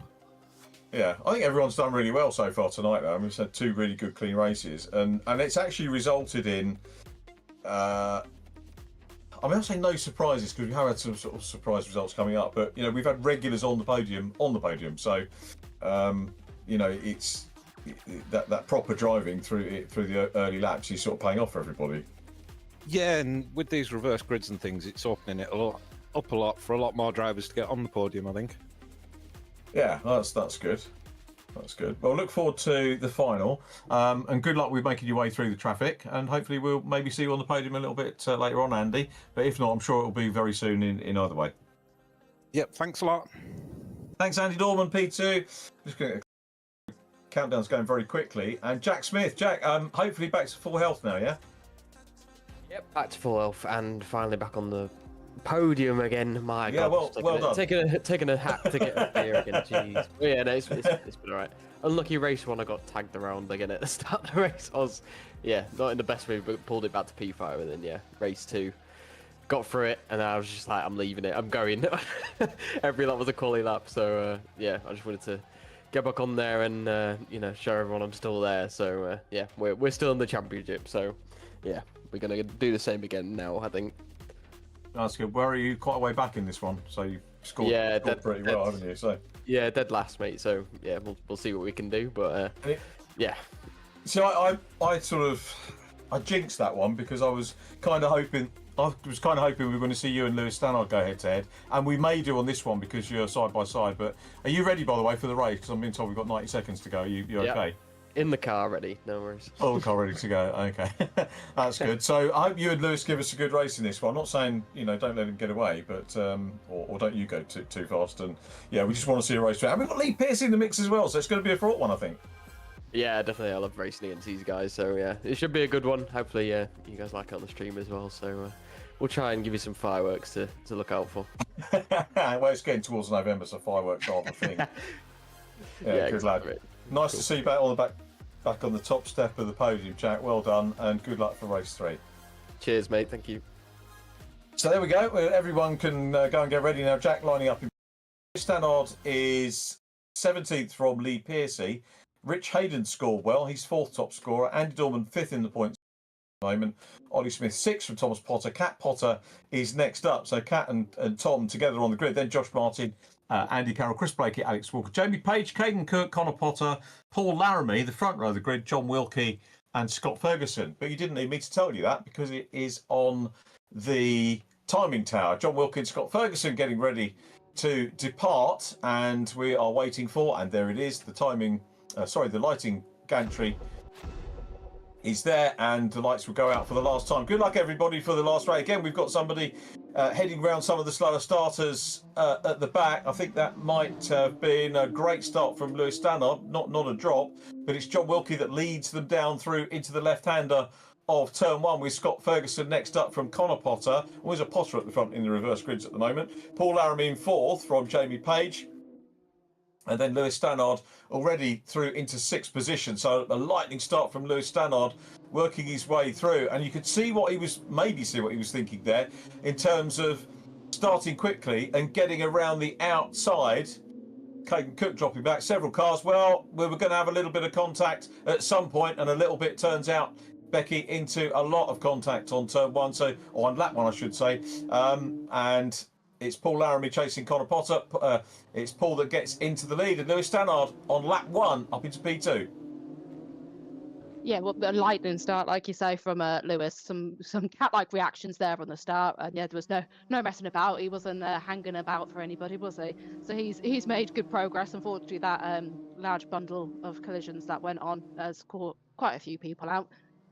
And as Thomas goes a little bit wide there, I don't know if there was a bit of contact there or just a little bit overshot on that corner. But we'll let things calm down again and work out who maybe was involved in that. I think again I had a few of the kind of unfortunately some of our higher runners up in the last race that have unfortunately been a victim to that incident a little bit earlier on, but we've still got 18 minutes to go. There's plenty to play for, and as we've seen from some of the other drivers, and especially Josh, that's unfortunately dropped down there. He's always a good recovery driver. Same ways, there's only been the one race I've seen him racing, but his recovery was great then, so I'm sure he can do the same this time round, and the same for the other drivers that have unfortunately been caught out there.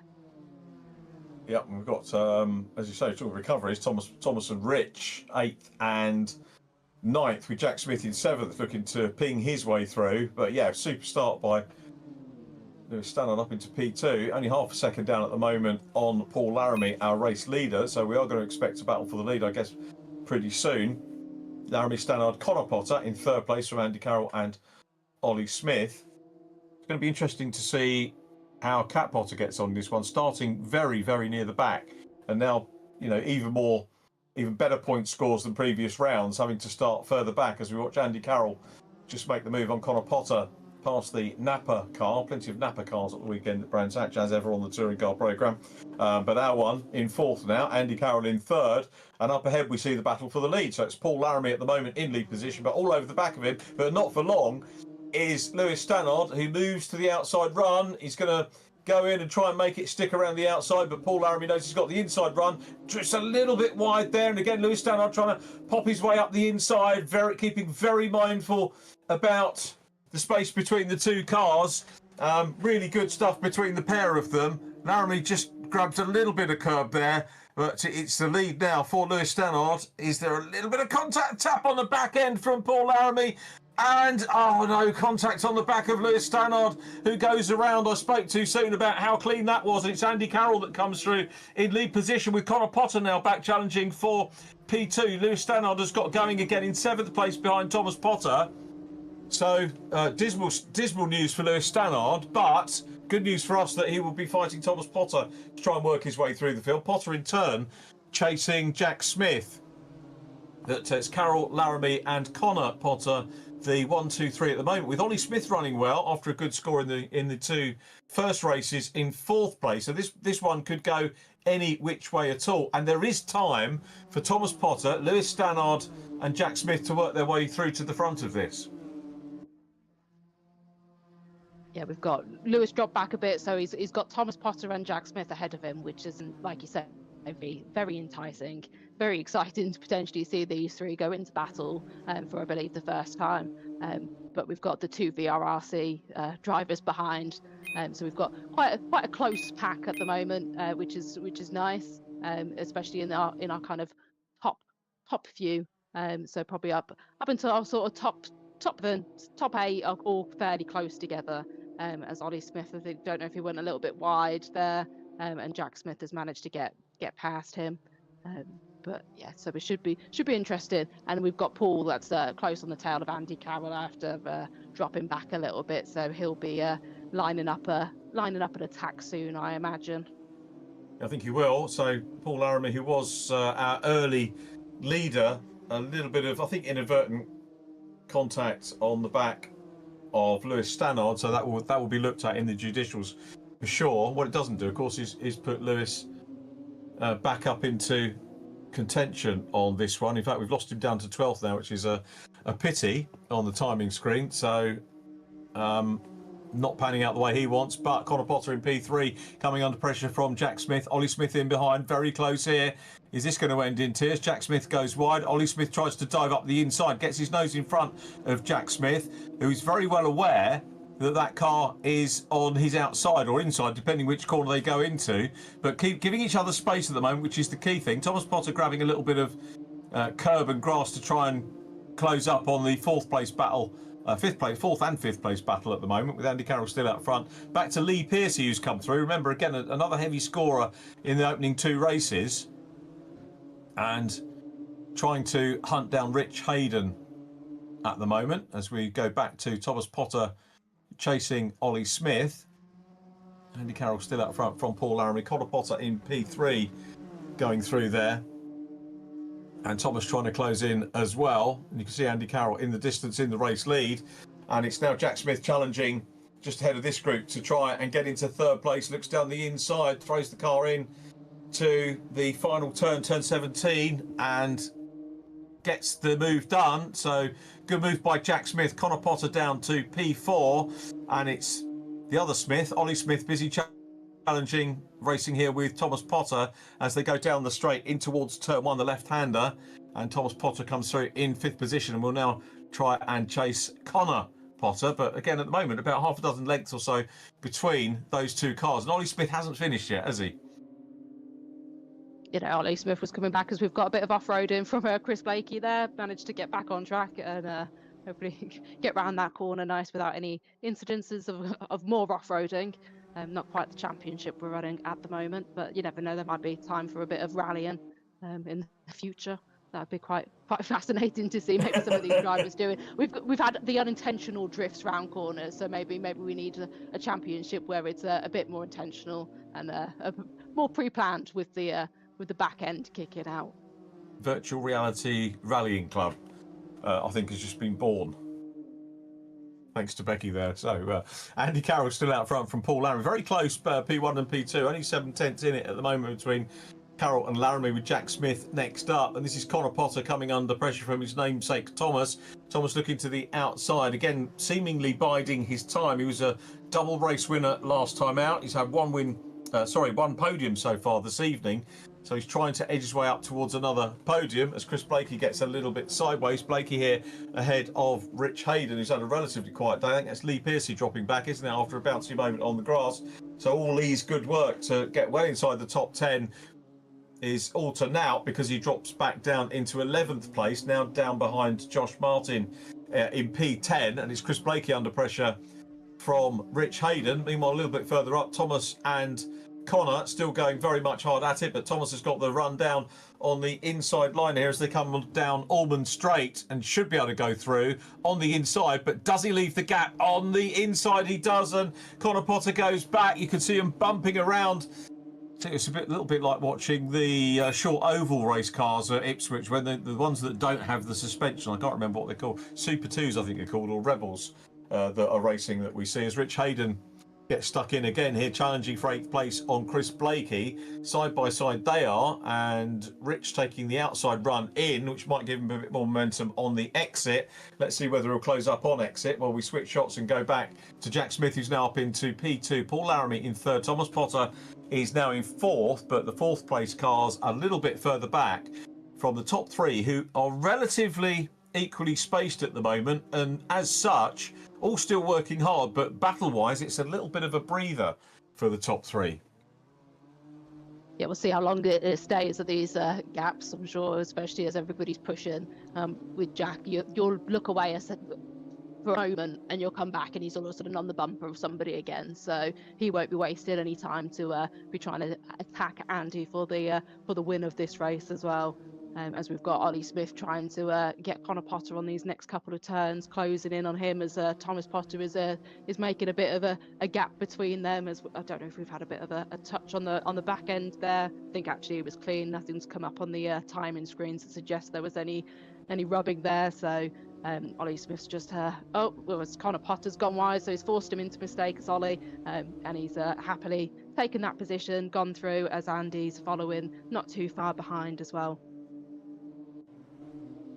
Yeah, all going well up front though for Andy Carroll and Jack Smith. Jack is closing in, so keeps trying to close in. Double win for Jack Smith here on the cards, as it was for Thomas Potter. And he said Connor Potter last week. All the Potters were in the trophy positions.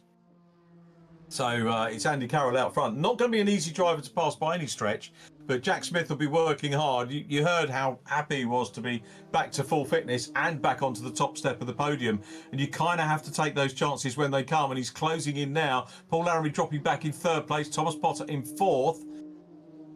That's obviously before any judicials. Andy Dorman in 6th place behind Ollie Smith. Connor Potter 7th, Chris Blakey 8th, Rich Hayden next up from Josh Martin back inside the top 10. And this is now very much the battle for the lead. So Andy Carroll under pressure, 2 multi-race winners here for VRRC racing together. And Andy Carroll has been caught by Jack Smith, who was the top scorer from our opening 2 races. Again, pity we haven't got Lewis Stannard here in this mix with Thomas Potter. We will, I know, get to some point where we get all 4 of them battling it out for position as the move is being made by Jack Smith, looking down the inside now. Backs out of that for the moment, turns in very neat and tidy on the curbs. And has he got the speed on the exit to go up the inside? He draws level, gets his nose in front. It's going to be how the corners pan out now as to whether he gets the lead, but he's clear. He's done it. Lovely move by Jack Smith. Those 2 showing how the racing should be done. Clean and tidy. Great battle for P1. Normally when I say that, the chasing car will bundle into the back. It doesn't happen this time because it's Andy Carroll. Yeah, Jack Smith, we made sure he closed that door soon after he got past Andy there, making sure there was no room for him to get back past him. So yeah, managed to secure that place, and now I'm sure he'll keep pushing, and all of a sudden, likelihood is that gap will start to grow, and he'll be quite confident out in front as Jack normally is, and can just keep setting nice, consistent, fast laps. As Thomas is slowly closing in on Paul, as that's Rich going for a move on Chris Blakey. Yeah, here he comes. Too far behind the pair of them as well, so got to watch these 2, make sure they don't make any mistakes for Josh to then be right again. He's closed up already, so all it takes is a little mistake from one of these 2 and Josh will be through as well. I can't remember if Josh's preference is front-wheel drive. I know Scott Bugner's is front-wheel drive, but I can't remember. I'm sure Josh has won in both disciplines, as he did Scott Bugner has, as Rich Hayden has another go here at Chris Blakey. Need to check out the timing screen as well. 6 minutes 52 to go. I've got absolutely no clue on who we're going to give driver of the round to, because we've seen some good performances, we've seen some very unlucky performances as well this evening. As Rich Hayden stays in 7th place up ahead of Chris Blakey, but Chris is fighting back. Here we go down into the left-hander Oh, that was a lovely move by Blake. He read that one well, but again, the extra momentum forces him a little bit wide.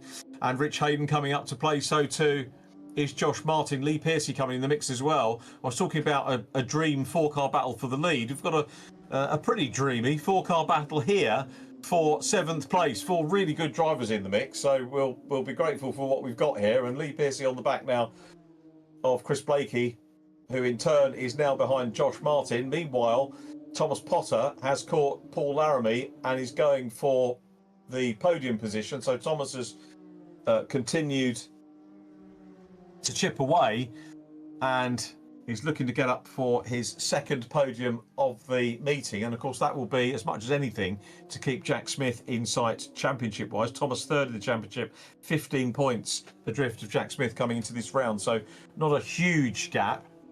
But Jack Smith at the moment on to be top scorer, having been top scorer in races 1 and 2, and leading this one by 1.7 seconds now. And Thomas Potter finding it a little bit of a struggle to catch and pass Paul Laramie. We know Paul is a quality driver, always capable of taking wins, if not podiums, if not wins, and defending his 3rd place very well indeed at the moment from Thomas Potter. But Thomas has got a little bit more run into the corner there and might get a wee bit more momentum as they launch themselves onto the Ullman straight, but he's on the outside run here. Is he going to flick back and maybe go for the inside when they get down to the end? No, he's still hanging on to the outside here, Becky. Yeah, Paul's gone very defensive, parked right in the middle of the track, thinking, yeah, if you want this, you're going to have to go the long way round. Ran a little bit wide there.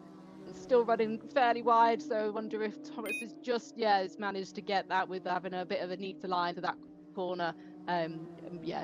Unfortunately, Paul's run fairly wide, lost a bit of momentum, probably scrubbed his tyres as he's gone through. So Thomas has thought, yeah, that's lovely. I can just keep powering through and have a better traction out of that corner. So it's a nice move by Thomas for making him go a little bit probably deeper into that corner as well, that Paul was wanting to do, with going for that defensive line, like I say, in the middle of the track, trying to keep him at bay. As now Chris is a defensive with Josh Martin closing in behind him. Yeah, really good stuff between these two. Lovely to see Chris Blakey back after 2 rounds away. Equally so with Josh Martin after, I don't know, probably a couple of series away. I can't remember the last time we saw Josh. I'll have to look it up and report back next week. I do hope he'll be back with us next week. Lee Pearcey is down behind them, still trying to get back involved in this one. Connor Potter's driven well again. He's not going to get drive through the round for 2 weeks on the bounce, but he's driven really well. He's still in 7th place here, down behind Rich Hayden at the moment, but good strong scoring from Connor once again. Just having a quick look at probably be his best finish actually if he stays in 7th. That's the curse of the commentator for you again, but we'll see. But we do note that Connor is doing a really good job. Who else have we got running well? Catherine Potter's come through for 12th. Alex Walker in 13th. Caden Cook 14th. Actually 14th now is John Wilkie, having a good battle with Caden Cook. So lots of drivers putting in some good consistent scoring this evening. Probably none more so than Jack Smith out front with Andy Carroll P2. Thomas Potter is now in that 3rd place ahead of Paul Laramie, as you can see. So Thomas on for a potential podium once again. Paul Laramie 4th. Andy Dorman is next up. And we go back to Ollie Smith now closing in on Connor Potter. And, you know, like Thomas did in his early races with us, getting out front or towards the front of the racing in the reverse grids, but holding his own more and more, and you can see that the results are getting better and better as he builds his confidence here. And he's got Ollie Smith looking on the outside run here. Side by side there goes Smith, who scored well this evening as well. Ollie Smith could be a contender possibly for driver of the round 2. So one that we have to think about, and that's Paul Laramie. Looked a little bit slow there off the corner. You can see he's lost a huge amount of ground on Rich Hayden now. So Paul Laramie goes through. Connor Potter is down behind him. So Laramie, who was in 3rd place a lap or so ago until Thomas Potter went past him, but he's losing out big time at the moment. Ollie Smith drops back from Connor Potter. Connor Potter now all over the back of Paul Laramie. So Connor in 7th. Ollie Smith next up from Josh Martin and Lee Pearcey. And it's Jack Smith from Andy Carroll by 4.7 seconds, 4.6. Thomas Potter another 1.7 down at the moment. So podium looking relatively settled. Andy Dorman having a good run too in 4th place.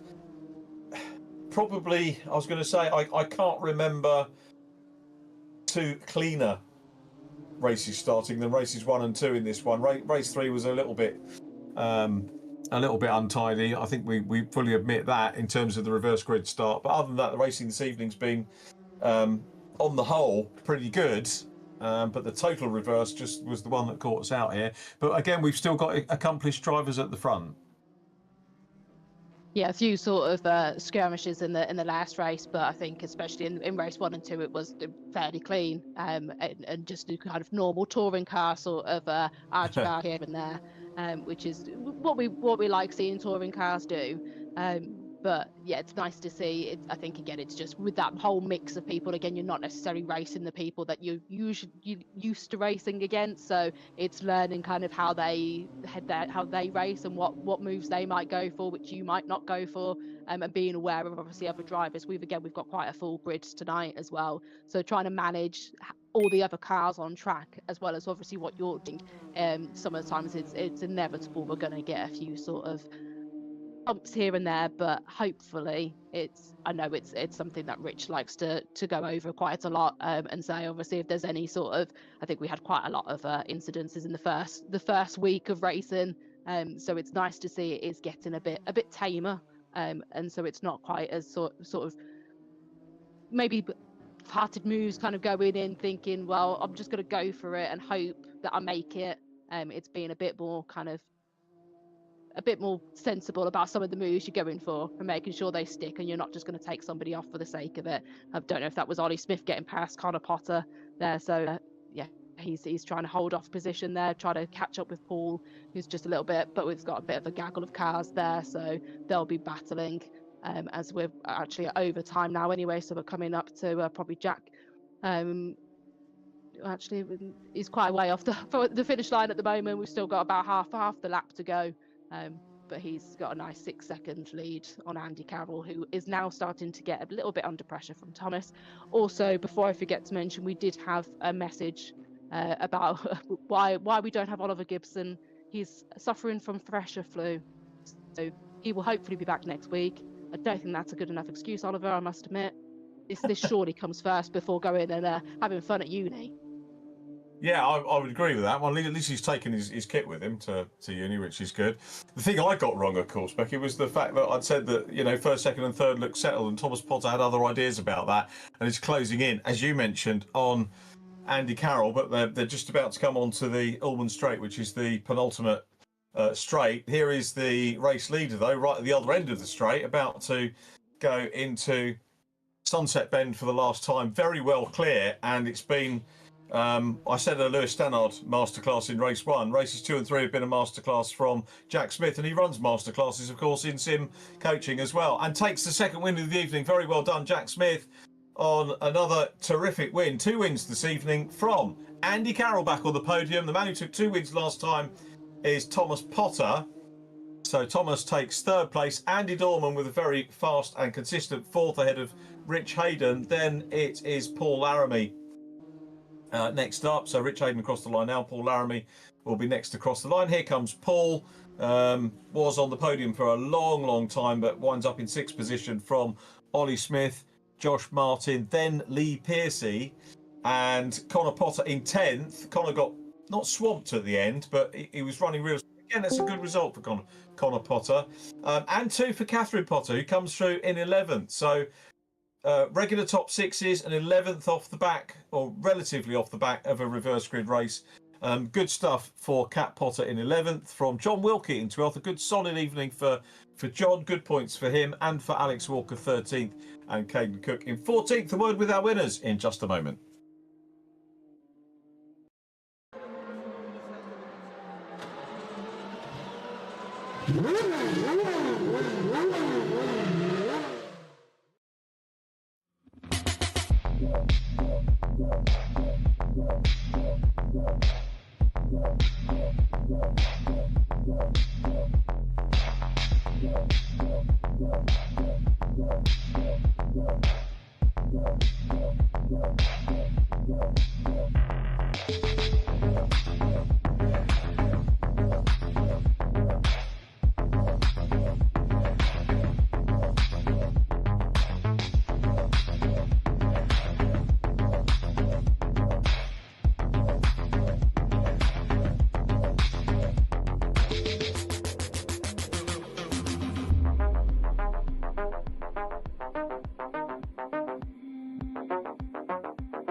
Welcome to our last podium of the evening, and we reached the halfway point of the BMW GT4 Sprint Series with Virtual Reality Racing Club.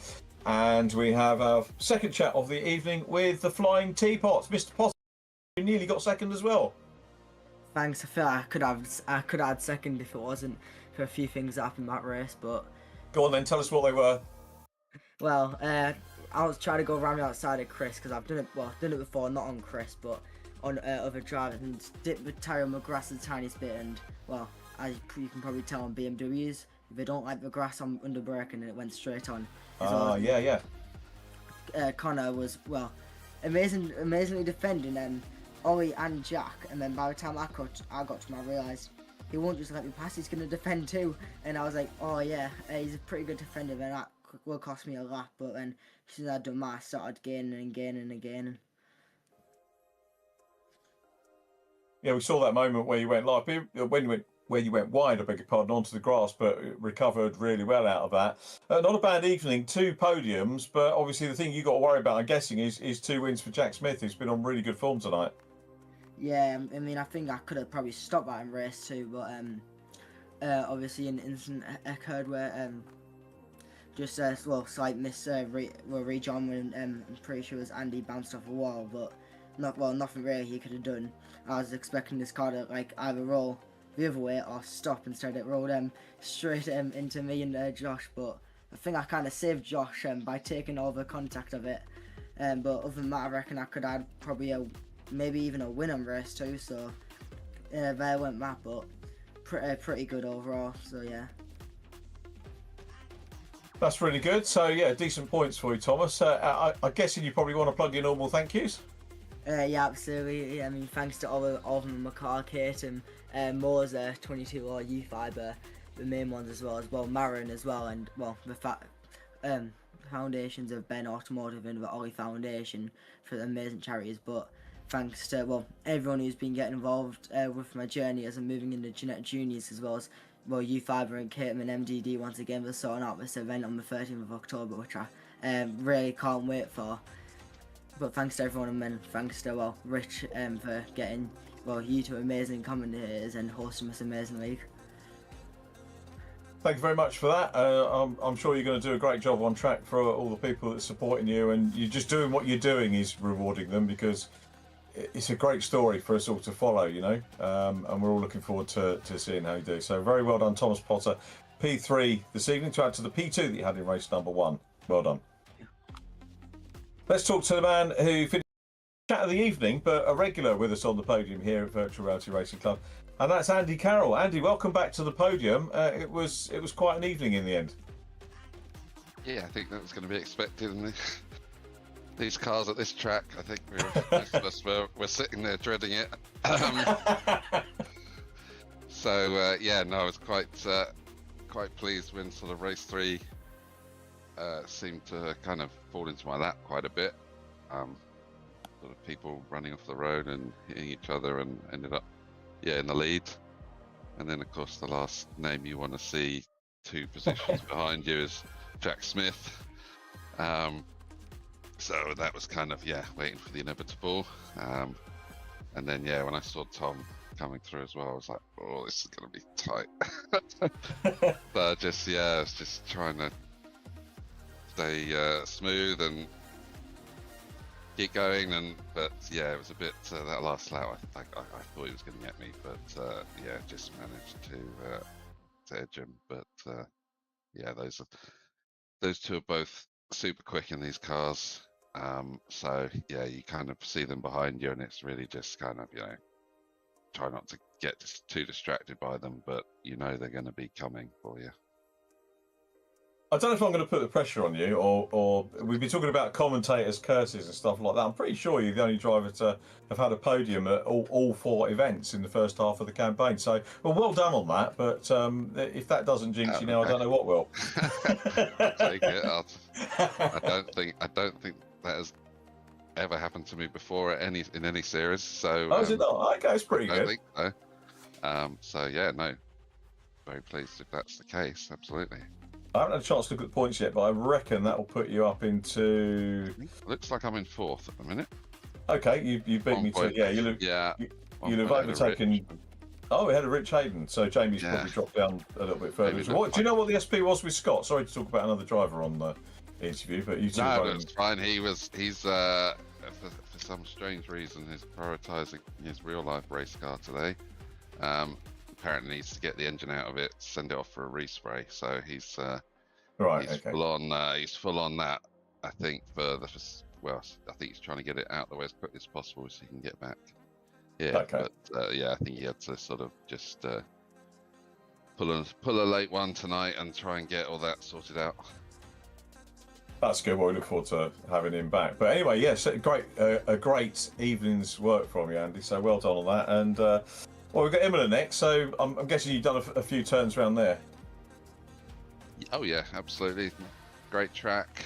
I think it's going to be another track that's I think it's going to be really tough to overtake in these cars. So yeah, hopefully its track surface is a little bit smoother than tonight was.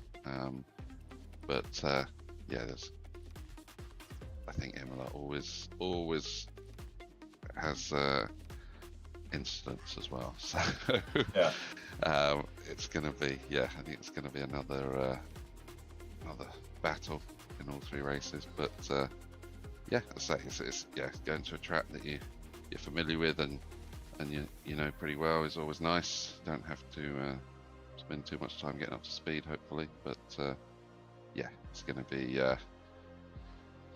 should be fun. But yeah, I'm sure Jack will be strong and Tom will be strong again. Yeah, hopefully it'll be another good evening's racing. Well done, Andy. It's great to chat to you again. And clean sweep on podium interviews, first 4 rounds, and long may that continue into the rest of the series. So have a good week, mate. Absolutely. Thanks, Rich. Always a pleasure. Andy Carroll, P2. And before that, we spoke to Thomas Potter. It just leaves just one more interview to go. And you'll gather from the fact that we're saying one more interview to go that our race winner, double race winner, is also our driver of Jack Smith. Good. We did it. Oh, Hey. I'm so happy. Oh my god, I've never sweat so much in my life in a race like that. But my god, I was pushing. The racing gods tried to have me ashore. I'm pretty sure Rich Hayden was a witness to me nearly getting wiped out at the start of that one. But yeah, that was really scary. Got through that, and I sort of wiped before it and went, well, that's the one incident of the race out of the way with. So yeah, then we carried on, and my god, I was pushing. I was really pushing, but it was so worth it. Got the double win. I was speaking to my mate before the race. I was like, I feel like I'm gonna hit the double. We did it. So, yeah, no, I'm just super happy, super happy. And I've not felt this happy after a race in a long while. So yeah, it's good to be back here again. That's nice. I mean, that obviously you feel you've earned it. But I mean, let's backtrack. You got a double win at Spa, so you won races 1 and 2 at Spa.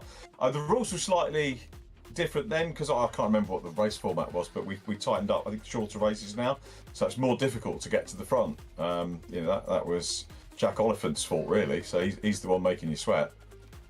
Yeah, definitely. Cursing Jack, man. No, I'm kidding. No.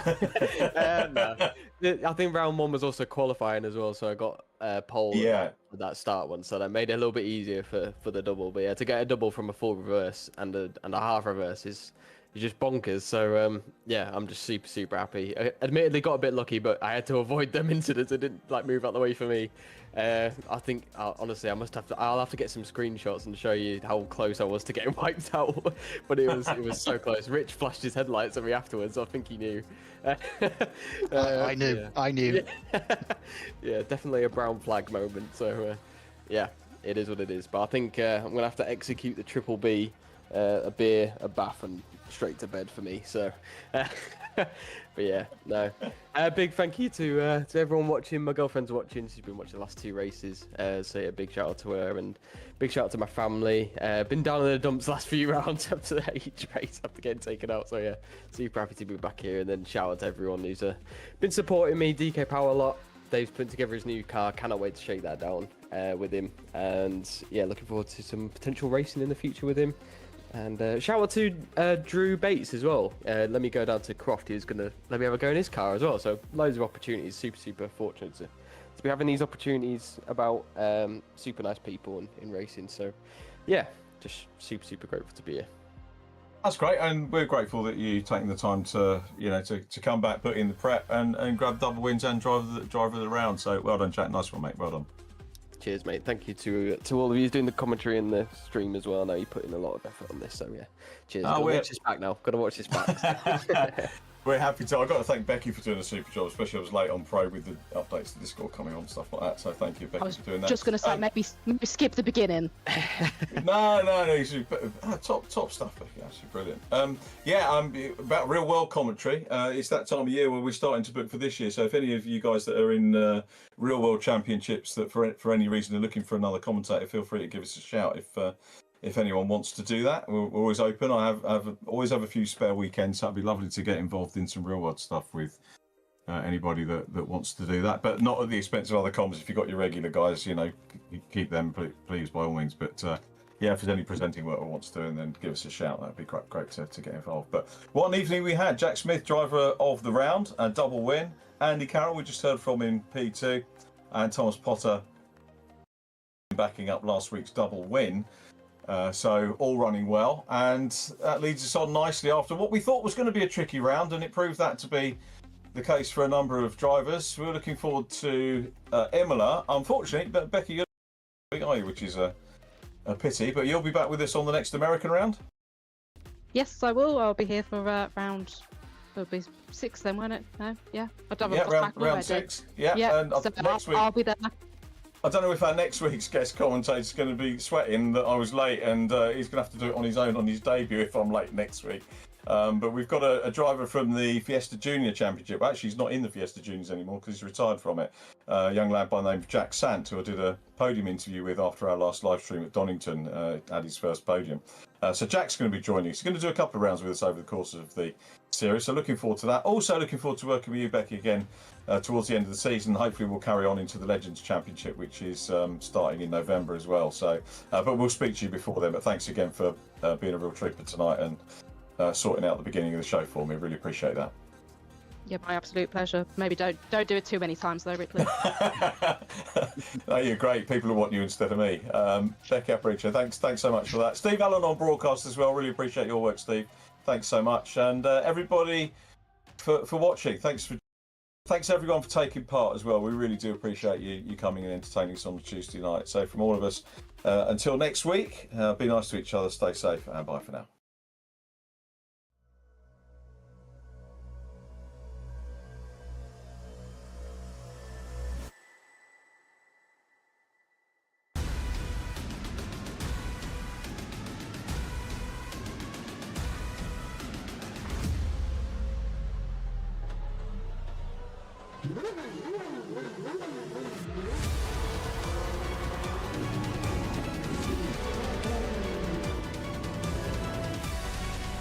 Between the two of them, The inside of coats. Parker gets too heavily involved. And that's Whitehead and Coates.